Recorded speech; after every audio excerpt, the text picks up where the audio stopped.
Hi, and welcome to the Route to CISO Podcast. It's me, Kris Rides. I'm going to be your host, and I'm going to be chatting to seasoned Chief Information Security Officers about their career journeys. We're going to be unencrypting their real-life stories and searching for the hidden keys to help you fast-track your cybersecurity career. Welcome back to Season 3, Part 2, my conversation with Jenai Marinkovic. We were literally talking about farms, tomatoes all getting eaten up, and robots. That's how we left it, robots. So let's jump back into the story. So you're on your career break, you've got your farm going, and the solution to one of your headaches is robots. Tell me all about it. Yeah. Again, I didn't have my security hat on. I was in the business problem and the challenge. And so rather than thinking this through logically, I decided I wanted to solve this with technology. And so the idea is that I built these little Arduino robots that would go up and down the fields. And they had these little pixie cameras that would scan and look for certain patterns. So it would look for the pattern of an insect. It would look for the pattern of an animal. Just something that it could report back to me. And then from there, it would backhaul the data and then give me an alert, letting me know that there was something out there causing issues. And so for me, this was a great solution. And that way, I didn't have to put up all these fences. I didn't have to put any of this stuff up. And that was ridiculous. And then you had, because where I'm living is rural, so you had all these old time farmers that are walking up and down the street looking at me like, oh, poor child, what are you doing? I was like, I know.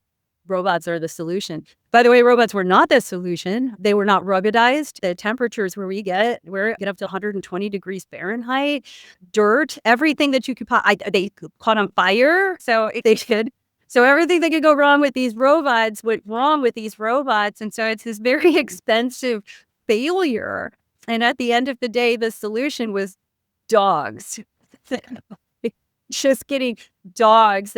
We had no more incursions of any more deer anymore as a result of that. So dogs and the appropriate fencing were the two things that we needed to solve it. But it took me taking a step back, applying proper security architectures and principles to think things through logically, and realizing that the expensive high-tech solution isn't always the right solution. It was something that's been around for 10,000 years, dogs. But the robot learnings obviously manifested in other ways and so forth. But robots managing your field was, at that time at least, was not the right solution. Yeah, it is really interesting when I hear about all of this sort of stuff, because I know how technical you are and how much you love to play with this stuff. So I remember us having the conversation many years ago now, and you telling me about the robots, and I was like, that's so cool. In my head. And now obviously what we see people building now, like full on true humanoid going in that direction, they are the answer at some point. It was just you were way ahead of it. And even if robots were the right solution, robots live in ecosystems, so you don't just make a robot. That robot has to exist within the context of an ecosystem. So it even failed on that part. I failed in terms of looking at the ecosystem in which this robot was going to exist and looking at the environment and so forth. Even if robots were the right answer, I failed on that one too. It's just, there's a lot of learnings from it, but so many failures for the robot. The thing with all of this is that if you think about it, we look at people, and I know Gracie's done this, but we look at people and we look at what are the skills they had in their previous roles or previous areas, and how can they transition into whether it's security or GRC, or how can that help them understand better what they're doing? And then here you are using the cybersecurity and the security stuff that you've learned and trying to, how can we use that into the farm world, right? So it's the circle that we seem to be going round. And it is, if you think about it, within the natural world, is fighting against everything. The primitives for cybersecurity exist in the natural world. So by looking to the natural world for inspiration, you can end up designing, I believe, far better security systems and security architectures themselves.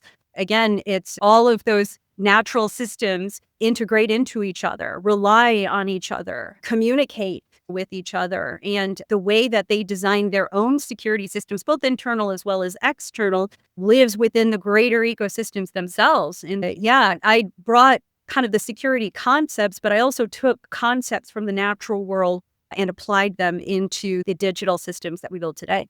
Yeah, I always find you've always got interesting perspectives on some of that. I think this was a while ago, and I know that we spoke about it. Didn't you do something that was football defense related or something? You did, didn't you? And applied that. Was that I DirecTV? I That can't was remember. totally DirecTV. Yeah. Yeah. So what had happened is we were looking at our containment times. They were terrible. So some of our containments were taking upwards of an hour to be able to contain. And I didn't believe when people were telling me what was going on. So we actually got there and measured how much time it was taking for these incidents to be detected and handled. And we ended up finding out that part of the reason why is some of the detection systems that we had, the pattern recognition systems, were holding on to and analyzing the incidents for half hour, 45 minutes before it progressed. But there was also a big problem in terms of the way that we communicate. When you've handled a security incident, especially ones that are decent sized, you've had so many people get on and off the phones, and you're having to repeat the same things over and over again. And that just chews away at how much time you have to be able to contain and handle the incident. And I kind of took a step back and I said, all right, where do humans communicate most effectively?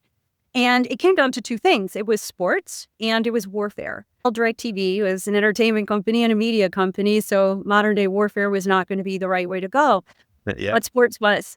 And this is where innovation kind of comes in. And I took a step back and I started looking at all of the different American-based sports that had a formal defense theory. And I looked at baseball, soccer, football, hockey, you name it. And it really came down to American football, that American football had a field, had the entire defensive line and the offensive line, and the way that you constructed a football field, but more importantly, the different roles that you have on a football team actually mirror the type of roles that we have in cybersecurity. And so it was almost a year, and took about 3 people, 3 key high performers off of the team. And we started looking at and decon football and building this football defense theory. And I was able to leverage some of the relationships that DirecTV had with different coaches. I was able to go to some of the colleges and talk to people who were defensive coordinators, different people that were on defensive positions or played defensive positions as well. And what I found was pretty cool. And that was, as we started to build this out, we started to build this common language that allowed people who played football to instantaneously understand what we were talking about.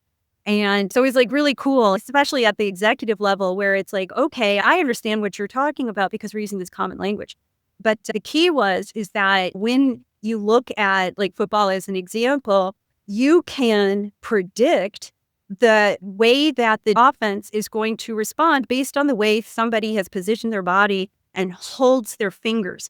And based on that and a set of signals, communicate that within a couple of seconds to the rest of the team, and the rest of the defense realigns based off of this sub-second thing that they detected. And I was like, if you can have that type of communication in football or sports, then let's start building it internally for cybersecurity. And so we did.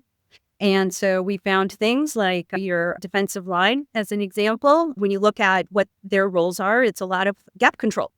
So when you think of gap control and you think of these small movements, right, that the footwork that the defensive line has is impressive, you start thinking, oh, yeah, network engineers. You start thinking at the time, people who were managing and operating blocking systems, so firewalls and so forth. Then you have your linebackers. So your linebackers, a little bit more agile, right? They need to be able to handle the line. They need to be able to handle a run. And when you start thinking of those roles, it was like, cybersecurity. But then when you started thinking of your defensive backs, which is the last chance that you have, right, in order to prevent this touchdown, you started looking at the people who were the subject matter experts around the asset that was ultimately being targeted by the attacker. And so by doing that, you could then start building the training programs and even the playbooks. So these were proper playbooks that we were building, as well as the language that you could use to be able to train. And then drills. Drills were huge. We were doing drills every day. And what you can do is you can go into, for instance, all of the incidents, the non-security related incidents that IT would have, and you could go in every day and look at them and then flip them into abuse cases and say, all right, the data's there. It was intentional. Go. And it was funny because the guys that were running the drills and so forth had stopwatches, right? And they were timing exactly how long it took people to be able to execute these plays and so forth. And then they start calling out how much money we were losing. 15,000, 25,000, 100,000. And so you're sitting there trying to run under duress while hearing somebody tell you how much money they're losing with a stopwatch. You start taking things. And so what ended up happening is we were able to take some of these incidents from an hour down to 6 minutes in terms of containment times by implementing this kind of defense framework. And then a final part of it is that you had everybody who was running everything that you have in football the ability to call an audible, right? Because the play that you might have called might be wrong.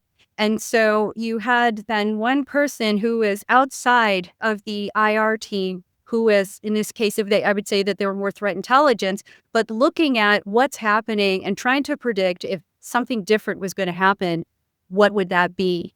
And then being able to look at and analyze the appropriate playbook that you could call in the event that you needed to call an audible. And we used that and we applied it to, when you've got the first Sunday of football, it's of the year. That one was the one where you always had the most problems. And the reason is that every new offer, every new device that you were connecting to, every new feature and so forth, and the DirecTV Sunday Ticket ecosystem is huge. So that first day is when you have a lot of your problems. And so what we said is we're going to apply this football defense framework to that first day. And so we did.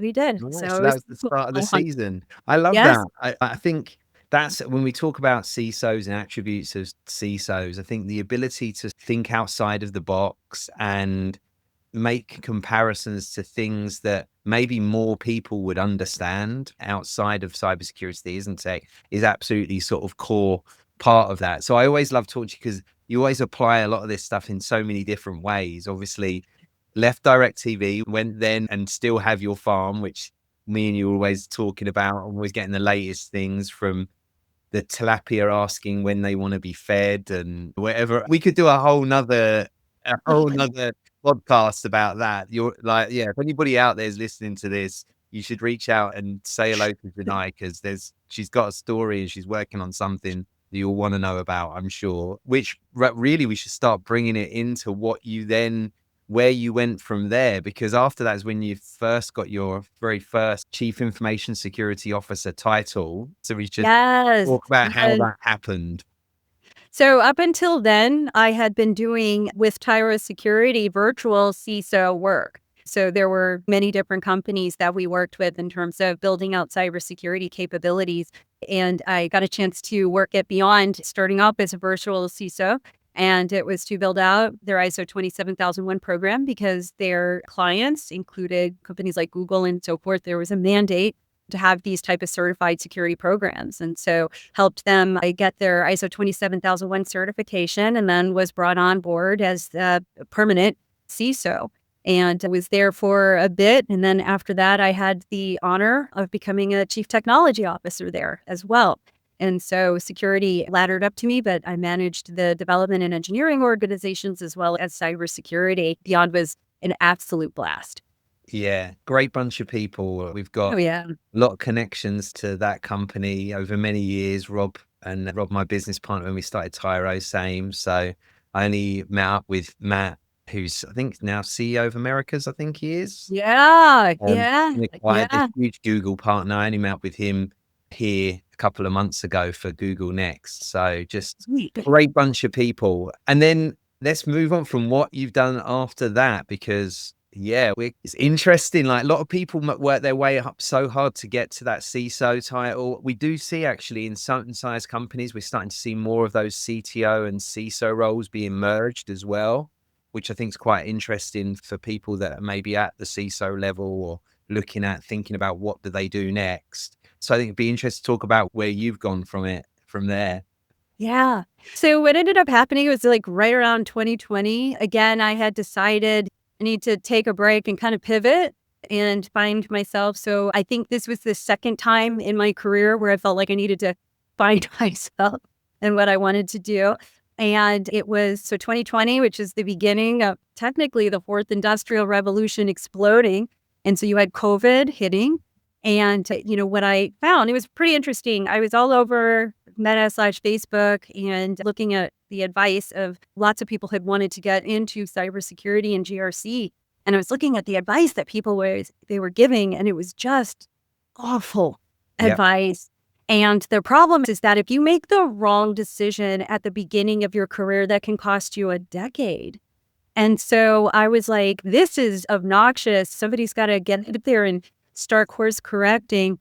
And so I never want to embarrass people. I would behind the scenes provide people guidance and advice. And then I started mentoring people. So I had 15, 20 people that I was mentoring across the world, giving them advice. And then somebody pulled me aside and said, why don't you start a school with as many people that you're mentoring? And I was like, you're right. Let's start a school.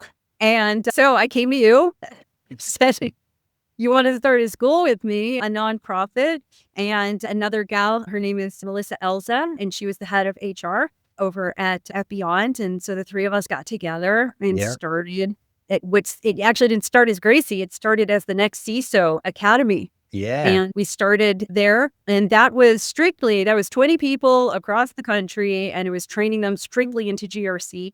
And the reason we focused on GRC instead of cybersecurity was it was a lot easier and cheaper to train people and get them into those entry-level jobs than what was going to be required in terms of getting somebody up to speed in cybersecurity. The runway was a lot longer there. And so we started with the world of GRC. And then after that, so we had several cohorts and so forth. And then through Cloud Security Alliance, I had the opportunity to be the keynote speaker at CloudCon over in Grand Rapids, Michigan.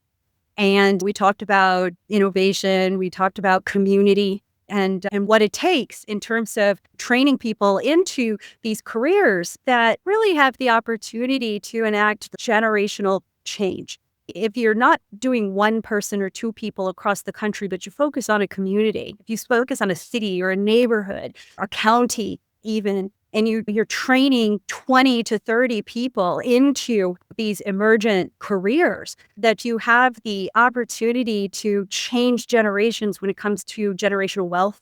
And those people don't relocate. They stay right there within those communities and better those communities. And so I had my supreme honor to work with an organization called the Western Michigan Center for Arts and Technology, also called WMCAT. And build out for the last 4 years. We've had 4 years of a great run of building out their cybersecurity and GRC and cloud engineering pathways. Yeah. You've done such an amazing job with that. When we started talking about it, it was just an idea. And these are things we should say. This is not a school that we're not charging people. We weren't charging people to go through this program, right? It was just something we were trying to do to give back, and that it's become this amazing nonprofit, which I'm very proud to sit on the board of and say that I was even involved with that. And truly, all three of us, we put a lot into it individually to make it happen. And the WMCAT stuff's been amazing. I think we should say, this is probably a good place to say for companies and for people out there, it can't be successful without the companies hiring and offering opportunities for people that come through these type of schools, right? These sort of nonprofits. And we certainly know with AI, and we'll talk a bit about that in a bit, but AI is changing the way the world is rapidly, especially for entry level roles. We need the companies coming through. We need people coming through and committing to giving people opportunities to get more hands-on experience of this sort of stuff and turn it into full-time roles. Oh, absolutely. Absolutely. You're definitely seeing it, and the industry is seeing it, that you're seeing this large erasure of these junior roles. Because the idea is that, especially with agentic AI, that a junior person, that role can be handled through the role of an agent. And for some cases, that is true, that AI can do that role. You don't necessarily need a junior person there. But the key is you can't train people into a singular discipline. You have to have it so that it's multidisciplined. As an example, when we train, it is cybersecurity, it is GRC, it is cloud. There's a huge component of what we teach that deals with artificial intelligence. So they get trained on that. They build agents. They are building applications, security applications as a part of it. Part of what Gracie also has is a think tank. Yeah. And the think tank, we do a lot of research. And so we do research into areas such as cognitive AI. So we'll be publishing a white paper very shortly that talks about the concept of how AI cognition and reasoning traverses multi-substrates, meaning that you've got cognitive, but I also have physical, and I have biological, and I have spatial. And then in terms of spatial, you're talking about things like holographic or VR and so forth. Then that cognition can travel through these different substrates. And what that looks like and how do you govern all of that. And we're able to do those things and then take that and train the students. We have it's a physical IDS system that we built called Argus. And what Argus does is we have a ransomware attack or any availability-based attack against a physical supply chain. When it's disrupted, it gives off physics-based signals. And so we built an IDS that has the capability of detecting changes in radio frequency, changes in geomagnetic fields, that changes environmental. And so we've got, if your whole digital security infrastructure is compromised, physical systems that can be able to detect. In order to be able to do that, you have to understand aspects of particle physics, as an example. So you have to learn basic physics. So really, you have to bring the weight of all that is STEM into these pictures, because then once you have all of those skills and you have the ability to build agents, which the students do, and you have the ability to build secure applications, which the students do, then you've got people that can come in and problem solve. Just knowing how to build agents, just knowing how to automate things isn't good enough. So you need to be able to map out the business processes. You need to understand how to layer the applications to those business processes. But you need to understand that, hey, if I'm going to solve this problem from an enterprise architectural perspective, how do I design that? And the students get to learn all of that as part of the program. And a lot of it comes from the research that comes out of the think tank. Yes. Yeah, I love it.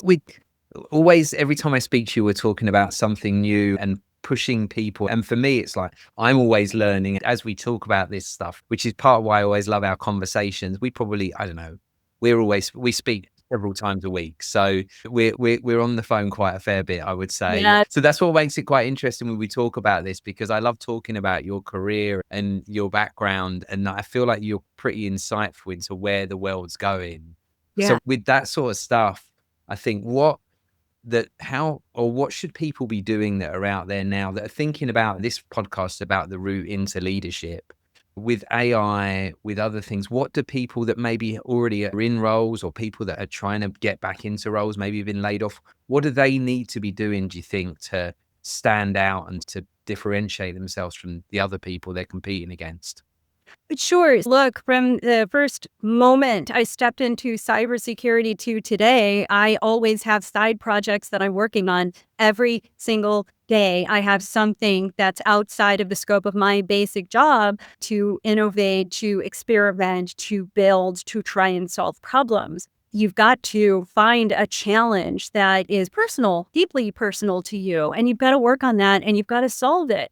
You would say, okay, that sounds like the work of an individual contributor, but I want to be a leader. A leader grabs people who are like-minded and brings them together to solve this challenge, because guess what? There are others that would love to work on that type of project with you. So you grab people, put everybody together, and you then run it like a project, right? My budget is $100. I'm going to manage all of these different tasks, blah, blah, blah, right? I'm going to build my PRDs and my MRDs and all of the technical documentation in order to build this. I'm going to build and design the architecture, right? All of you guys work together to ultimately bring this product to market. And that gives you the opportunity to try out new technologies and new things in a way that you could never do if you were working for a company.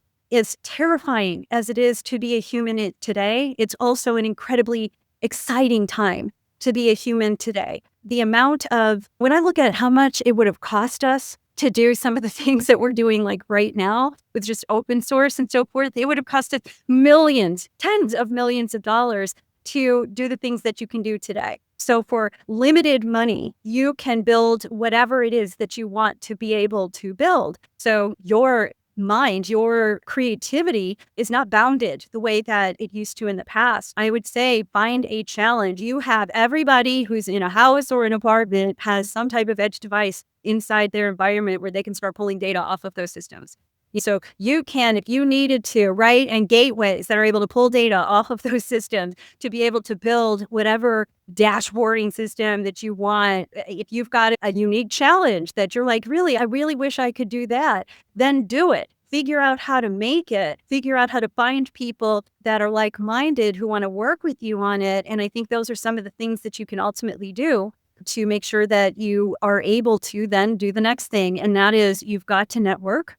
So you've got to get out there and hustle and meet new people and talk about what you're doing. So I feel like you were gifted this information because you're a great person, right? You got this information because somebody else was kind enough to share their knowledge with you.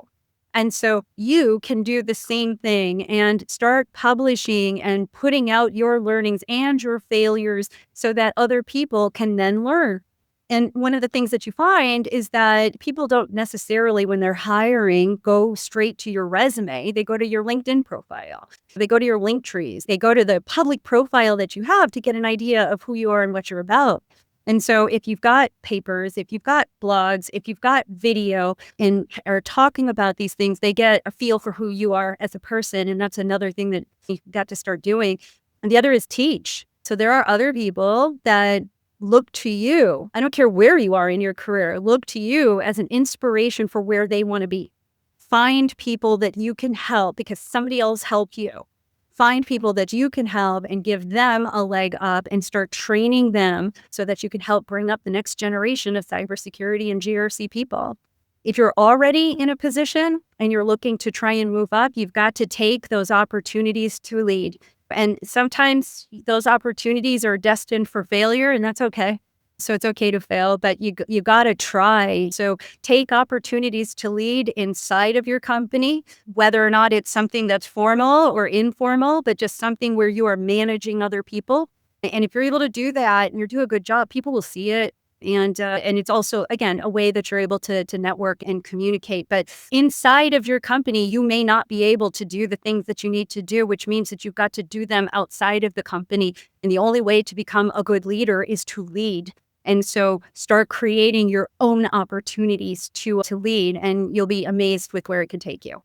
Yeah, 100%. It's not, I'll say that when you look at leadership positions, there is not a lot of those, right? For every individual contributor, there's only, for a whole team of individual contributors, there's one leadership position, right? Mm-hmm. There might be several people trying to go for that position. So for every one person that's become a made manager, there's two annoyed people in the team that didn't get that management offer and are now maybe looking elsewhere to try and get that, right? So every time there's a new position come up, if it's not being filled by succession, there are a lot of people that are currently managers elsewhere that might be interested. There are other people that are team leaders that are trying to get their first manager position. So I would say throughout the whole time, I founded Tyro Security. Me and Rob founded it back in 2012. And Wow. even since then, the manager part has been the one area where we've never been short of candidates, right? It's never been a real struggle because there's always a bunch of people. Now, finding the right ones is still the challenge, right? Making sure you can filter them and you understand who's great, who's being recommended. But that level is always going to have the most competition. And so I think you're right, like making yourself stand out, making people know and understand. I've spoken to a whole bunch of people at leadership positions, and a lot of the stuff that you were talking about there, I've been asking them, what are you working on? What are you doing with AI currently? What when you were in that last role, what were the things that you think would have helped if you had a piece of software that did that? Or there was a process that was long-winded, it should have been automated. And I've had several like almost brainstorming conversations with people where they've been, wow, actually there wasn't one thing that did all of that. I should make something. And I'm like, yes, you should. Yeah. And there's VC money out there to support you. Start making it. You can do more than you ever have been able to before. From now, get yourself much further along in the process. closer to being bootstrapped, right, or getting away from bootstrapped and seeing that investment money, you can do all of that stuff. It's in your hands. And if you've been laid off and you're out of work currently, or even if you're working, finding the time to do that should be something that you're able to do. Who knows? Maybe the route to CISO isn't where you end up. Maybe the route to being a business owner or a startup owner. Yes. So there's a lot of different ways that we can go right now, I think. I'll give you a great example. So with the current class, which is going to graduate next week, so we're very excited about it. Yeah, I was coming up with, all right, what are the AI-based projects that we're going to work with them on? One of the things that the students had to do every single week is their threat intelligence report. So as a team, they had to put together this very extensive threat intelligence report based on the industry vertical, which was always an industrial supply chain of some kind. So semiconductor manufacturing or telecommunications or advanced manufacturing, dealing with things like robotic systems. So it was always something along those lines. And they had to do their threat intelligence report. So very manual, many hours worth of work.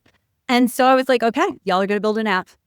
And so for the grand total of $8 a month for each one of the students, they had to build out a threat. Each person, not even just as a team, each person had to build out a threat intelligence application. So the web application, the backend database, the APIs, you name it, they had to build out these pretty attractive looking threat intelligence reports and make sure that everything mapped into the critical processes themselves. And how did you visualize that? So it's pretty impressive work that they had to do with almost no budget, based on the goal of ultimately automating a process that had caused them lots of pain and anguish every single month for several months. I'm not saying, hey, go build a threat intelligence application. I'm saying this was a resource intensive project that was begging for automation, and they were able to leverage Cloud Code in terms of building all of that. So they were able to build. It's interesting because when you start training people into cybersecurity, they don't get into the application development side of things. Mm-hmm. They don't, not at the beginning of their careers. And by building this application, and they had to build it securely as well, that solved a security challenge. It was multidimensional. They got to look at security through a lot of different lenses. And so that just gives you an idea of the same thing that you can do. Small and medium-sized businesses have no desire to be putting in a massive GRC platform. But guess what? They're being held to the same security requirements as large companies do. If you want to build out a lightweight GRC platform, you can totally do that for $10 a month. And obviously, it's a little bit more than 10, but not much. So there's all of these really creative things that you can do in the world of cybersecurity and GRC today to solve those challenges in a way that you couldn't have done even last year. Yeah. It's just changing so rapidly now.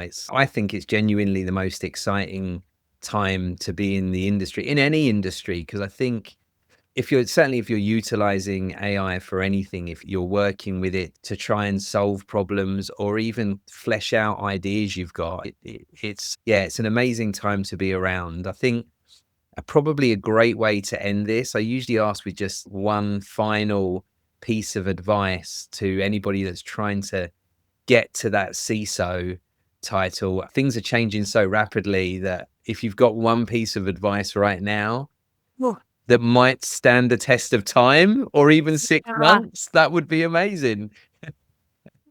I would say, and people can argue with me all they want, you're coming to the point where organizations are blended, where you have human actors as well as artificial intelligence systems that you will be reporting into or working alongside or managing. And I think that the CISO of the future has got to understand, how do I manage an organization that may have 5 people in the organization, but each of those people are managing X number of non-human entities, and what that ultimately looks like. And so you're seeing the beginnings of it right now. It's going to grow more. And a lot of the organizational design principles that we've had today may not work for tomorrow. And so if I were trying to go for a CISO role, I would be thinking of those things. And the reason is that, look, as a CISO, you're dealing not just with executive leadership, you're dealing with boards And those board members work with other board members who are all talking about and the way that AI is transforming those organizations. So even if you don't believe it, it's going to be top down, pushed down on you. I would start thinking about the way that AI is from a personnel perspective, from an organizational design perspective, is transforming things. Yeah, love that. Love that. There's so many things we haven't spoken about, but we'll end up doing a whole bunch more of the little bite-sized ones, I know. Thank you so much. No better way to start season 3 than speaking to you. So thank you so much, Jenai.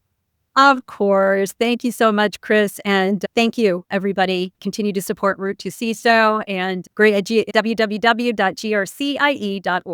Yes, go check out Gracie. Thank you, everybody, for being back with us for season 3. Watch this space for more episodes to come out shortly. Bye, all. Everyone. Thank you for listening to the Route to CISO podcast. If there's something you really want me to ask on the next episode, or if you're a CISO who wants to inspire the next generation, please reach out. I'll leave a URL to my LinkedIn profile and make sure you connect and message me there. We're always looking for feedback, so please don't forget to like, comment, and subscribe wherever you get your podcasts.